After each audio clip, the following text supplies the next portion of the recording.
샬롬. 살아있는 갈대 2권 11번째. 옹호한 것은 비단 기독교인들만이 아니었다. 최고의 정신으로서의 신을 믿는 전도교파, 즉 기독교의 형제애와 유교의 윤리와 불교의 철학을 결합시키고 있는 교파가 기독교인들의 주장에 합세했다. 독립선언문은 이들이 함께 작성한 것이었다. 연화는 동지들과 함께 절간에서 스님들의 도움을 받아가며 손으로 새긴 목판으로 수천 장의 독립 선언문을 인쇄하느라 여러 날 밤을 세워야 했다. 이 선언문은 전국 방방 곳곳의 도시와 시골 농가와 공장으로 보내졌고 전 세계의 조선인 망명객들에게 보내졌다. 전 세계의 자유애호가들도 이 선언문을 받아보고 귀중하게 보관해 두었다. 연환 등이 이렇게 움직이는 동안 15명의 기독교인을 포함한 민족 대표 33명은 그 거사일을 위해 은밀히 준비하고 있었다. 시군마다 지방위원회가 결정되고 각 위원회는 그 하부위원회를 결성해 갔다. 이 일은 밀정들이 곳곳에 퍼져 있었음에도 불구하고 빈틈없이 진행되었다. 조선의 지도자들은 또 한편으로 고종의 장례식을 국장으로 거행할 수 있도록 허가해 달라고 국민의 이름으로 당국에 단언했다. 일제는 극히 못마땅하게 여기면서도 민심을 생각해서 이 탄원을 수락할 수밖에 없었다.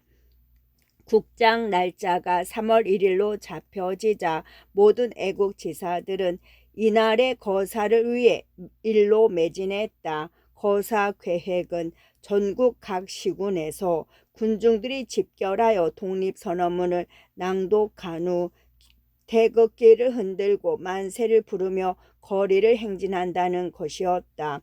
그리고 산마다 봉화를 이용하여 그 사실을 주위에 알려 만세운동을 전국적으로 확산시켜 나간다는 것이었다. 비밀은 잘 유지되었다. 3월 1일 토요일 오후 2시에 일제히 거리로 집결하자는 통보문이 떡 속, 상투 속, 모자 속, 아낙네의 긴 소맥 자락 속을 통해 전달되었다. 이 거사 계획을 전혀 눈치채지 못한 일제 지배자들은 그래도 무슨 일이 일어나지 않을까 걱정해서 전국에 걸쳐 수백 명에 달하는 조선인 애국지사들에게 경찰을 붙였고 또 수백 명의 밀정을 추가로 투입시켰다. 독립선언문에 서명한 33인은 이날 정오 경성에 있는 대화관으로 모였다. 명목은 점심 식사를 함께 한다는 것이었다. 그들은 독립선언문 낭독을 마치자 자리에서 일어나 자발적으로 경찰서에 갔고 이 모든 일이 아무런 폭력 없이 평화적으로 진행되었다. 이때 연화는 제일 앞장서서 걸었다. 그의 발걸음은 정연하고 표정은 침착했다. 경찰은 그들이 제 발로 경찰서에 들어오자 처음에는 어리둥절해했다. 그들은 이 주모자들을 체포해야 할지 말아야 할지를 몰라 망설였다. 경찰 간부들은 망설이면서도 이들을 한 방에 수감했다. 그리고 상부의 지시를 받으러 자리를 떠나며 경찰 2사람만 배치해 놓았다. 경찰 간부들이 자리를 뜰 때 연환이 말했다.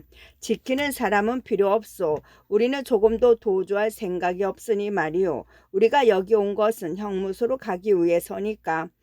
경찰 간부들은 연환의 이야기에 더욱 당황했다. 그들은 무슨 술수가 있는 것이 아닌가 생각하여 고개를 저으면서 나갔다. 한편 전국의 군중들은 지시한 대로 움직여 주었고 이리하여 전국 방방 곳곳의 거리가 태극기를 흔들며 만세를 외치는 군중들로 물결쳤다. 그러나 그때 33인의 대표는 경찰서 안에서 2 경찰관과 함께 일제의 결정을 기다리고 있었다. 그날 늦 늦도록까지 경찰 간부들은 돌아오지 않았다. 창가로 가던 연화는 창문 밖에서 무엇인가가 움직이는 기척을 느꼈다. 소리가 없어도 조금만 신호까지 알아차리는 연환이었다. 유리창이 하도 먼지투성이라 바깥이 내다 보이지는 않았으나 잘 살펴보니 유리창이 둥그렇게 닦여지고 있었다. 누군가 손가락에 침을 발라 그 더러운 유리창을 열심히 닦고 있었는데 바로 곱단이었다. 그녀는 깨끗해진 유리창에다 한쪽 눈을 갖다 대고 연환들어 자기 쪽으로 오라고 필사적으로 손가락질을 해댔다. 경비원들은 이때 긴장을 풀고 꾸벅거리고 있었다. 살금살금 문 쪽으로 걸어간 연화는 마침 문이 잠겨있지 않다는 것을 알았다. 그는 살며시 밖으로 빠져나왔다. 때는 황혼역이었다. 그런데 이상하게도 동쪽 하늘이 환하게 빛났다. 동쪽이라 그럼 해가 지는 것은 아닐 텐데. 곱다니가 숨을 헐떡이며 그의 귀에다 속삭였다. 불이에요. 놈들이 교회당에다 불을 질렀어요. 따님이 거기 있어요. 마님도 거기에. 그는 더 이상 기다리지 않았다. 거리는 아직도 군중들로 메워져 있었다. 그리고 곳곳에서 경찰과 군인들이 고함을 지르고 곤봉을 휘두르며 군중들을 해산시키고 있었다. 연화는 그들 사이를 빠져나가면서 달리고 또 달렸다. 그는 이제야 경찰 2명만 남겨둔 채 떠난 경찰 간부들이 그토록 오래 돌아오지 않았던 이유를 알 수 있었다. 온 장안이 아수라장이 되어 있었다. 수백 명의 남녀노소가 곤봉이나 총탄에 맞아 피를 흘리며 길바닥에 쓰러져 있었다. 그러나 연화는 그들에게 관심을 보일 여유가 없었다. 그가 달리고 또 달려 교회당에 도착했을 때는 교회당에서 불길이 치솟고 있었다. 그는 층계를 뛰어 올라가서 이 문 저 문을 열려고 길을 썼다. 그러나 문들이 다 자물쇠로 잠겨있고 교회당 안에서는 단식과 통곡 소리가 흘러나오고 있었다. 그러나 또 다른 소리가 그의 귓속을 파고 들어왔다. 그것은 불길을 비집고 나오는 교인들의 찬송가 소리였다. 내 주를 가까이 하려 함은 인덕 인덕. 그가 아내의 이름을 외쳐댔다. 그 순간 연화는 부속실의 작은 문을 통하면 교회당 안으로 들어갈 수 있다는 사실을 생각해냈다. 어쩌면 그 문은 채워져 있지 않을지도 모른다. 불길이 치솟고 있는 곳은 지붕뿐이었다. 아내는 아직 살아있을지도 모르고 그러면 아내를 불길에서 끄집어낼 수 있을 것이다. 그는 화냈다. 어두워졌다 하는 연기 속을 뚫고 교회당 뒤편으로 달려갔다. 부속실로 들어선 그는 숨이 막히고 기침이 나왔으나 교회당으로 들어가는 문을 찾으려 더듬거렸다. 손잡이가 만져지고 문이 열렸다. 그는 거친 불길이 번쩍이는 그림자 속으로 뛰어들었다. 그와 동시에 대들보가 우지끈 떨어져 내리는 소리, 그리고 사람들이 고통 속에서 몸부림치는 소리를 들었다. 불길이 치솟던 지붕이 와르르 주저앉아 버린 것이었다. 연환이 목격한 것은 여기까지였다. 그리고는 더 이상 아무도 알 수 없었다.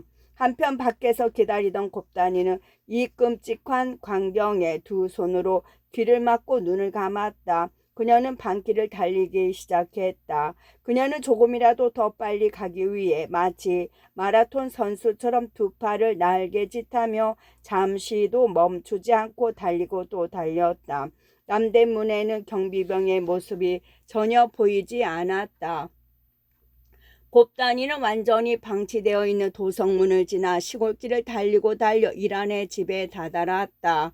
그녀는 공포에 질린 얼굴을 하고서 집 안에 들어서서도 다른 박질을 멈추지 않았다. 방 안에서는 이란과 순이가 나란히 앉아 지켜보는 가운데 양이 종이 상자를 뜯어서 만든 수레를 갖고 놀고 있었다. 수레 밑에 달아준 바퀴 하나가 떨어져 나갔는지 아이는 그것을 다시 매만지고 있었다. 이때 곱다니가 뛰어 들어왔다. 머리카락은 엉망으로 헝클어지고 얼굴은 일그러진 채 입을 딱 벌리고 눈은 튀어나올 듯한 모습이었다. 그녀는 떨리는 손가락으로 양을 가리켰다. 그리고 설움에 겨워 울먹이는 목소리로 더듬더듬 말했다. 저 아이, 이제 저 아이밖에 남지 않았어요. 그리고는 의식을 잃고 방바닥에 쓰러졌다. 모두가 사라져 버렸다. 그날 밤 일하는 수천 명의 시위 참가자들이 거리에 쓰러져 죽어가고 있다는 것을 알았다. 모든 도시와 읍과 마을의 거리에 쓰러져 죽어가는 사람들이 있었다. 또 며칠이 지나자 일하는 여러 마을에 밤중에 불타고 기독교인들이 예배당 안에 갇힌 채 불태워졌다는 것을 알았다. 경성거리 이곳저곳에서는 사람이 살이 타는 무서운 악취가 풍기고 있었다. 한편 경찰에 끌려간 사람들은 계속 구타를 당했다. 연한 부부가 다니던 그 교회의 미국인 목사는 비극적 사태를 막기 위해 하얀 요령처럼 이거리 저거리를 뛰어다녔다. 당시 일제의 고문으로 있던 한 미국인은 공포심을 억제할 수가 없었다. 그는 당시 익명의 글을 미국인들에게 보냈다. 그의 글은 미국에서 인쇄되었고 그것이 또다시 소식지에 실려 이란의 방문 앞으로 배달되었다. 내 근무처에서 불과 몇백 미터 떨어진 곳에서는 매일 구타가 계속되고 있다. 체포된 사람들은 벌거벗긴 채 형틀에 묶여 실신할 때까지 몽둥이를 얻어맞는다. 그러면 찬물을 끼얹어 정신을 차리게 한 뒤 다시 구타가 시작된다. 이런 과정이 수차례 되풀이된다. 남녀노소 할 것 없이 많은 사람들이 사살을 당하고 총검에 찔린다. 특히 분노의 대상으로 지목되는 것이 교회들이다. 기독교인은 더욱 혹독한 취급을 당하고 있다. 이라는 이 글을 읽었다. 또 하인이 갖다주는 글들도 읽고 집 앞을 지나가는 사람들의 이야기를 들었다. 이제 그의 심장은 차디차게 식어 있었다. 정신은 아직 살아있으나 마음은 이미 얼어붙어 그는 더 이상 아무것도 느낄 수 없었다. 순이 역시 말을 하지도 않고 또 울지도 않았다. 집안 여기저기를 느릿느릿 왔다 갔다 하는 그녀의 걸음걸이는 보고 듣고 느끼는 능력을 상실해버린 아주 고령의 할머니 모습이었다. 그녀는 오로지 손자 양만을 생각하며 밤낮으로 아이 옆을 떠나지 않았다. 이란 부부의 부탁이나 허락도 없었지만 곱단이는 이제 이란의 집으로 건너와 살면서 집안과 정원일을 돌보았고 그들도 그런 곱단이를 그대로 내버려 두었다. 손자에게 뭐라 설명해 주어야 한다고 생각하면서도 일하는 적당한 방법을 찾지 못하고 있었다. 처음 며칠 동안은 아무 말도 하지 않았다. 그러다 그가 순이에게 물었다. 손주 놈한테 어떻게 설명을 해야 좋겠소? 먹이고 입히는 것은 제가 다 알아서 할 테니 나머지 문제는 당신이 알아서 하세요. 그녀가 멍한 눈으로 남편에게 대답했다. 그러나 문제가 그렇게 지나갈 수는 없었다. 양이 캐묻기 시작했던 것이다. 아빠는 어디 있어? 나는 왜 우리 집으로 가지 않고 여기서 사는 거야? 양이 밥을 먹다 말고 젓가락을 느슨하게 쥔 채 물었다. 그리고 내가 집에 가면 하고 뭔가 이야기를 하려다가 또다시 난 언제 우리 집으로 가? 하고 물었다. 이라는 곤혹스러웠다. 그러다 좋은 생각이 떠올랐다. 기독교에는 착한 사람은 전당에 간다는 말이 있지. 이젠 됐어. 이란이 손자에게 설명했다. 네 엄마와 아빠 그리고 동생은 전당에 간 거야. 전당이 여기서 멀어? 전당 얘기를 들은 적이 있는 양이 정색을 하고 물었다. 아니, 잠깐이면 가는 곳이란다. 이란이 대답했다. 그런데 우리는 왜 안 가? 양이 물었다. 거기서 불러야 가는 거야. 아직 부르지 않았거든. 거기서 데리러 오면 그때 가자. 이란이 대답했다. 할아버지 할머니하고 곱단이랑 함께 가는 거야? 양이 물었다. 그래.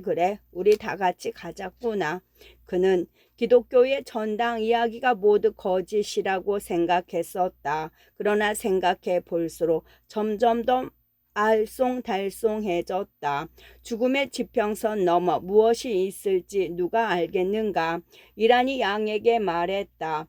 그때까지는 이 집에서 할아버지 할머니와 함께 사는 거야. 이란에게는 그래도 아직 한 가지 커다란 위안이 남아 있었다. 살아있는 갈대가 탈옥했다는 소문이 은밀히 나돌기 시작했던 것이다. 살아있는 갈대가 그렇게 오랫동안 갇혀있던 감방은 관짝 하나가 들어가며 꽉 찰 만큼 좁은 벽돌 방이었다.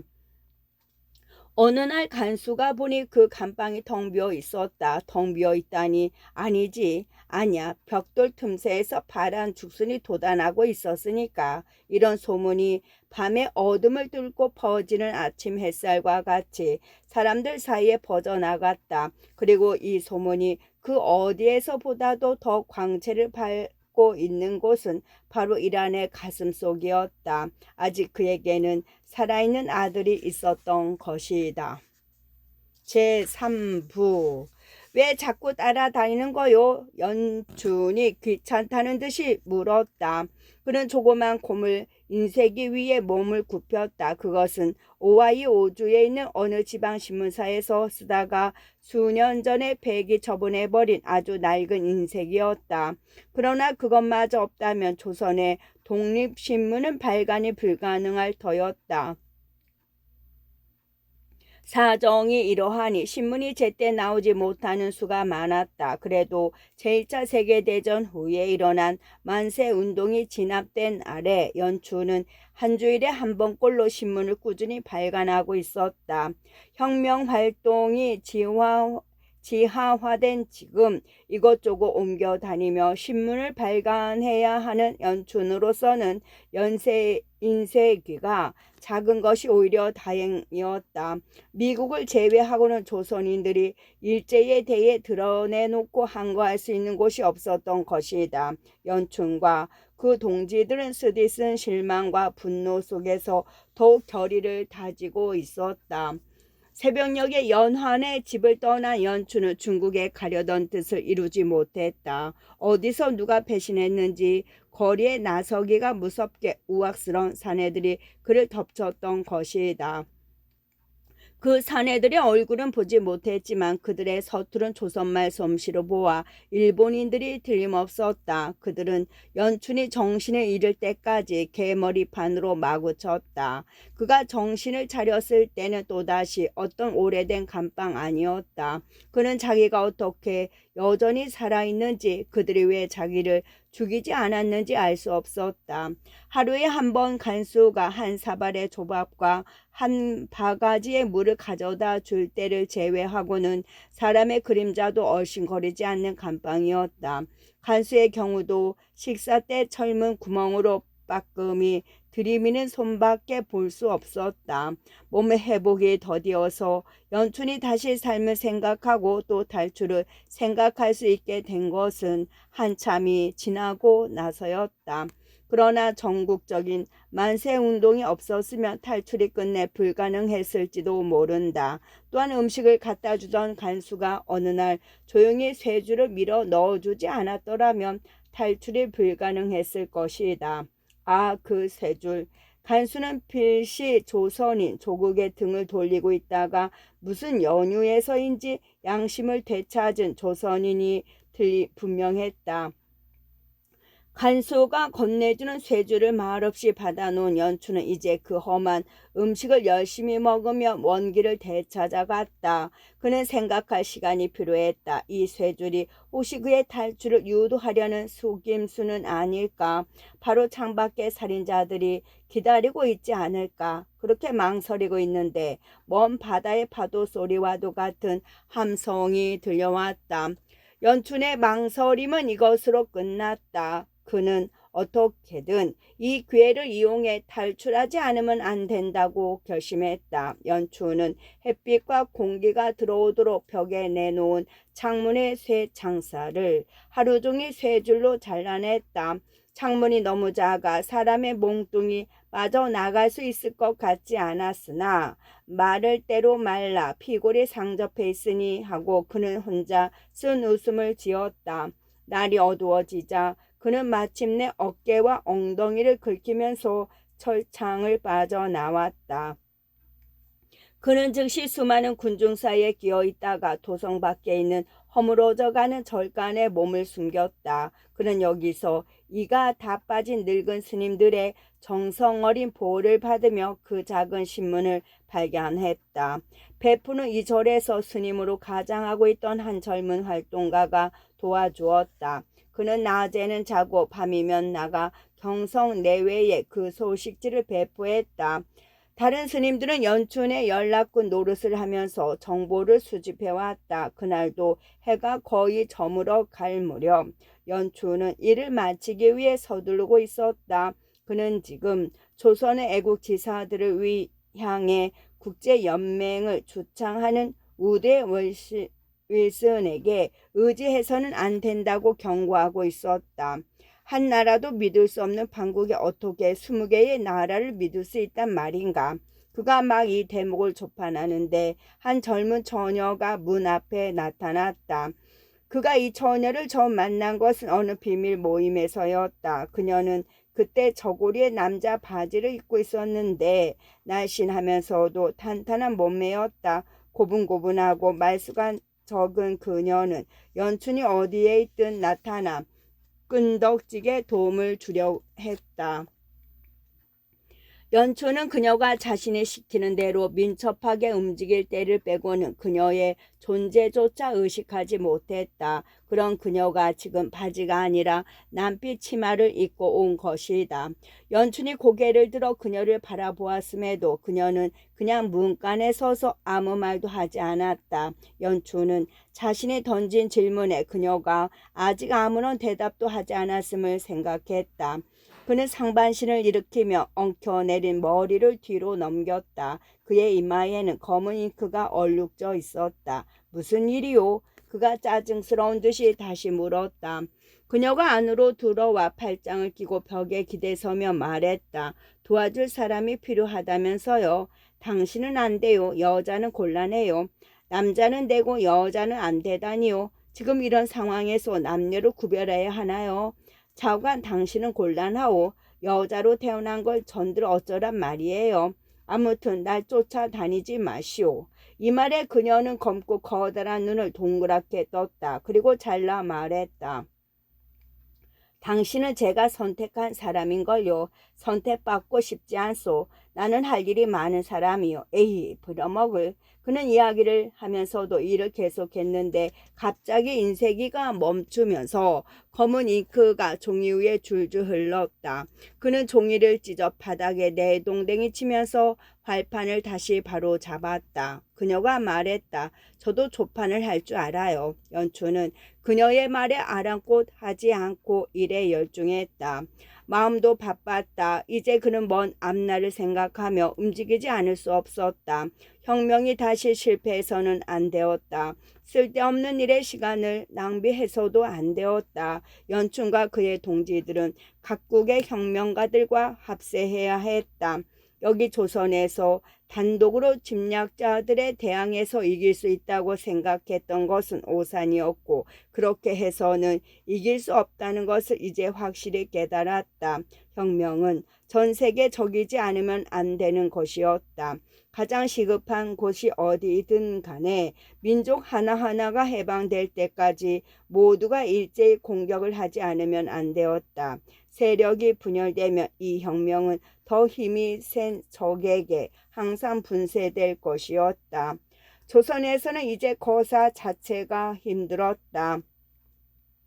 연춘은 그동안 조선 각지의 안가품이라도 절대로 이 일본인에게 대들지 말라고 충고해왔다. 이 충고는 잘 이행되었다. 지금은 공세를 취할 시기가 아니라고 그는 누누이 강조했다. 동료 애국지사들의 고문을 당하고 또 더러는 죽어가는 것까지 보고 있었지만 그는 반격의 손을 치켜들지 않았다. 이런 상태가 얼마나 더 지속될지도 알 수 없었다. 일본에서 6,000명의 군대가 새로이 파견되었다. 그러나 연춘은 만세운동이 있은 후 2달이 채 지나기 전에 자신의 소식지를 통해 각도의 대표를 소집하여 또다시 임시정부를 결성했다. 그들은 성이 이시인 한 젊은이를 대통령으로 선출했다. 중국과 시베리아에서도 이 임시 정부를 지원하기 위해 여러 차례 모임이 있었다. 당시 이 대통령은 조선인 동포들을 만나기 위해 미국으로 건너가 있었다. 그러나 우드로 윌슨은 그에게 여권을 발급해 주지 말라고 국무성에 지시했다. 그런 사람에게 여권을 발급해 주면 일본인들이 자극을 받을 것이고 일본의 힘을 기반으로 하여 아시아의 평화를 구축하고자 하는 이 마당에 그런 일은 바람직하지 못하다는 이유에서였다. 연춘은 이 소식을 듣고 쓴웃음을 지었다. 평화? 일본의 힘을 기반으로 평화를 구축하겠다고 전쟁이 터질 걸? 또 한 차례의 세계대전이 지난번처럼 독일에서부터 시작되겠지. 그러나 이번엔 일본이 미국을 공격할 거야. 이때 그녀가 연춘의 어깨에 손을 얹었다. 그러나 그는 일을 계속했다. 마침내 인쇄물이 나오기 시작했다. 중국에 가실 때 저도 데려가 주세요. 네, 난 러시아로 갈 거요. 그럼 저도 러시아로 따라가겠어요. 중국으로 갈지도 모르고 그럼 중국으로요. 연춘이 그녀의 손을 떼어놓고 인쇄를 멈추었다. 그리고 무뚝뚝하게 말했다. 내가 어딜 가든 따라오면 안 돼요. 그녀가 다시 깨물었다. 정말 어디로 가실 작정이죠? 여기저기 여러 군데요. 어디가 제일 먼저죠? 동만주, 길림, 여자가 따라올 만한 곳이 못 돼요.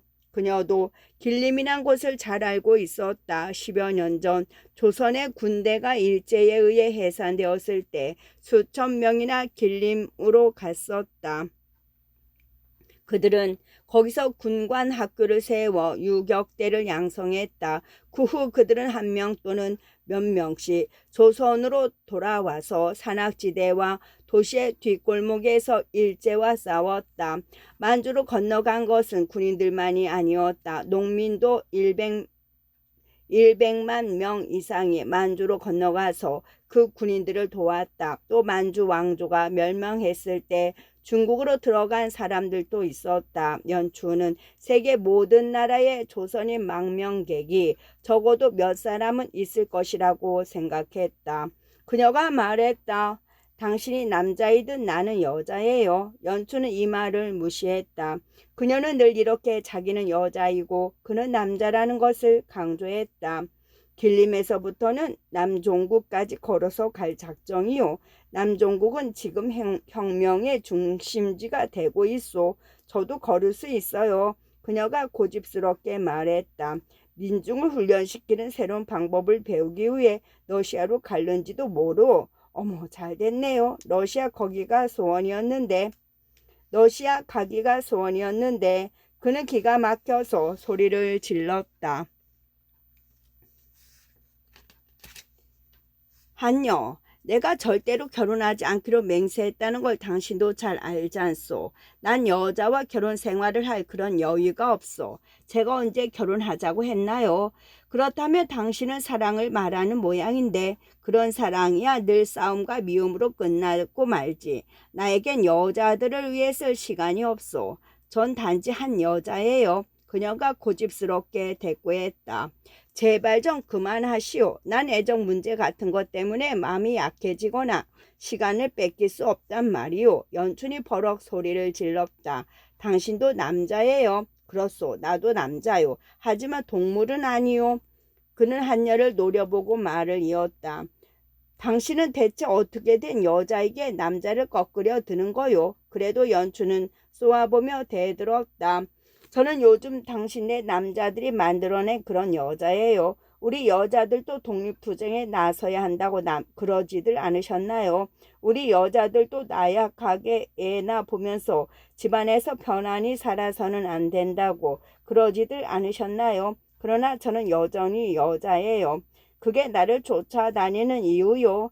당신은 저를 쫓아다니지 않으니 제가 그럴 수밖에요. 왜 그리 답답하오? 난 여자를 사랑할 생각이 없는 사람이라고 누누이 이야기하지 않았소. 여자를 사랑하게 되면 결혼을 하든 안 하든 자유를 잃게 된단 말이요. 절 사랑하실 수 없으시다면 사랑하지 않겠다고 했지 사랑할 수 없다는 말을 하지 않았소. 연춘이 다시 하던 일을 계속하자 한여는 묵묵히 그를 지켜보았다. 언제 떠나시죠? 그녀는 한참 만에 물었다. 그는 기계의 소음을 핑계 삼아 못 들은 척했다. 그러나 한여가 그것을 모를 리 없었다. 그녀가 연춘에게 다시 물었다. 떠나신다면 언제 출발하시죠? 되도록 빨리. 내일이요? 어쩌면. 그녀는 다시 잠자코 연춘을 바라보았다. 그의 몸 곧은 어깨, 구릿빛 팔, 강인한 목덜미, 짧게 깎은 검은 머리, 단단한 허벅다리와 말아 올린 바지 밑에 드러난 구릿빛 두 다리, 구두를 신은 두 발을 정신없이 바라보았다. 저 두 발로 얼마나 많이 걸었을까. 그녀는 연춘의 발까지도 사랑했다. 그래서 그 두 발을 가슴에 안아주고 싶었다. 그녀는 전에 산에서 암호랑이가 순놈에게 덤벼드는 것을 보았을 때처럼 그는 억지로라도 감히 그렇게는 못했다. 연춘의 성격이 워낙 불같아서 그녀를 내동댕이쳐 짓밟고도 남을 위인이었다. 그녀는 땅이 꺼지게 한숨을 쉬면서 나가버렸다.